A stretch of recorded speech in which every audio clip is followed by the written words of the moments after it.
And you have to ask, do they think really that we're getting anything in return for all this bowing and kowtowing and apologizing? No, we don't get anything positive in return for this. Yes, Russia did vote for a weak sanctions resolution on Iran, but then it immediately stated that it could sell advanced anti-aircraft missiles to Iran anyway, and would not end its nuclear cooperation.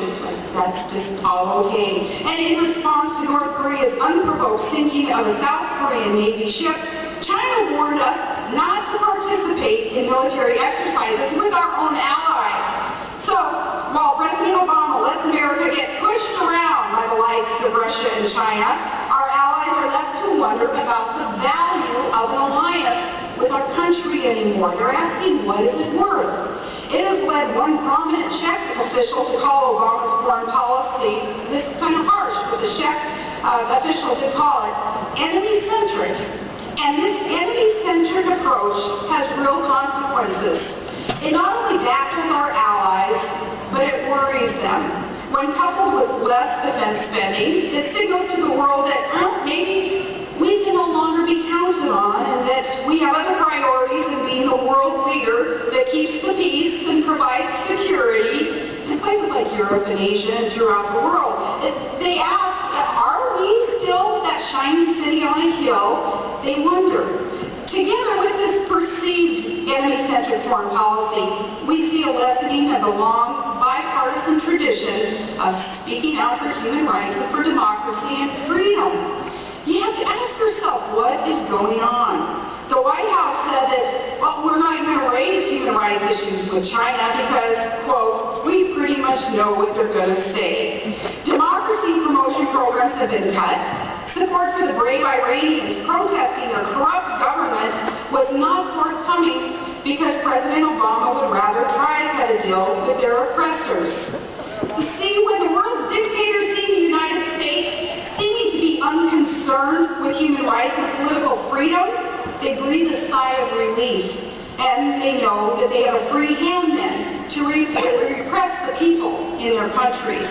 And that ultimately makes us less safe. It makes the world a more dangerous place.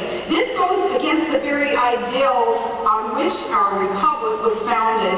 And as I said, there's a long bipartisan tradition of speaking out in favor of freedom. From FDR to Ronald Reagan, America loses something very important when its own president consigns human rights and freedom to the back burner of its international priorities. Freedom, security, that should be the most important part of foreign policy. We have a president, though, perhaps for the very first time since the founding of our republic, who doesn't appear to believe that America is the greatest earthly force for good that the world has ever known. When asked whether he believed in American exceptionalism, President Obama answered, quote, I believe in American exceptionalism, just as I suspect that the Brits believe in British exceptionalism, and that the Greeks believe in Greek exceptionalism. Folks, this statement speaks volumes about his worldview.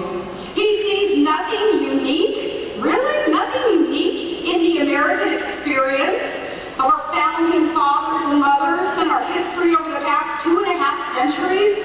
Really? He sees nothing unique in an America that fought and won 2 world wars, and in victory, though, sought not 1 inch of territory or $1 of plunder. Really? And he sees nothing unique in an America that, though exhausted by conflict, still laid the foundation for people's security in Europe, and that dominance, it seems to be slipping away. It's the result of an agenda that reeks of complacency, politics, and political correctness. Some would say defeatism. This is how one of Obama's own supporters, the New York Times columnist Bob Herbert, recently put it, quote, as a nation, we are becoming more and more accustomed to a sense of helplessness. We no longer rise to great challenges before us. We can't seem to do much of anything. The greatness of the United States, which so many have taken for granted for so long, is steadily slipping away. I read that. Helplessness? Decline? Unable to rise to the challenges before us? Is that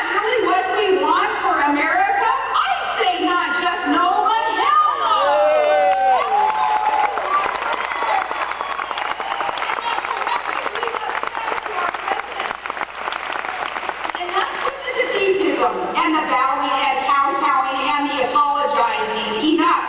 Now, we could try to change the mind of the administration, but let's be honest, I don't think we'll get very far with that. I don't think they're going to be listening to a hockey mom from Wasilla too closely. Unfortunately, I don't think they're going to be listening to a whole lot of you either. So we're probably better off simply changing administration.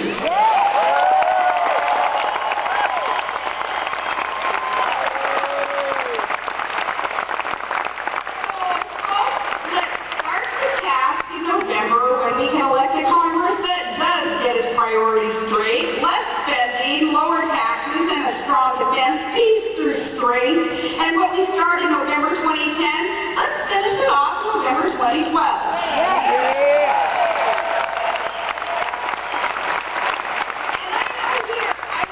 in this beautiful Commonwealth of Virginia, I know that there are people who will stand up and speak out for what we believe in, for what is right. Don't let them tell you, sit down and shut up.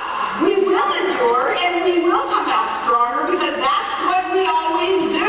We will stand up because we're Americans and we get it. And it's true that we do have a lot of work to do before we get there. But we will get there because our vision for America is grounded in time-tested truth.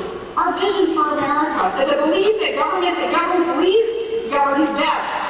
And that the Constitution provides the path for a more perfect union, and that only limited government can expand prosperity and opportunity for all, and that freedom is a God-given right, and freedom is worth fighting for. And folks, here I know that you can appreciate this time-tested truth. We do know that America's finest are men and women in uniform. They are a force for good throughout this world, and that is nothing to apologize for.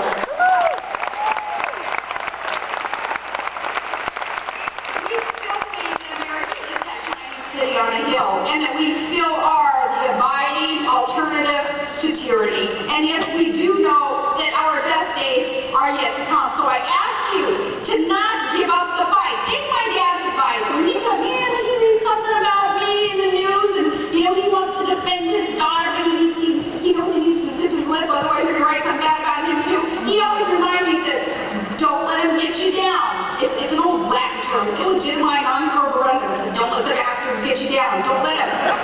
But he has an Alaska, and he puts it even more frankly than that. He says, don't retreat. Don't retreat. Just reload. That's what we got to do.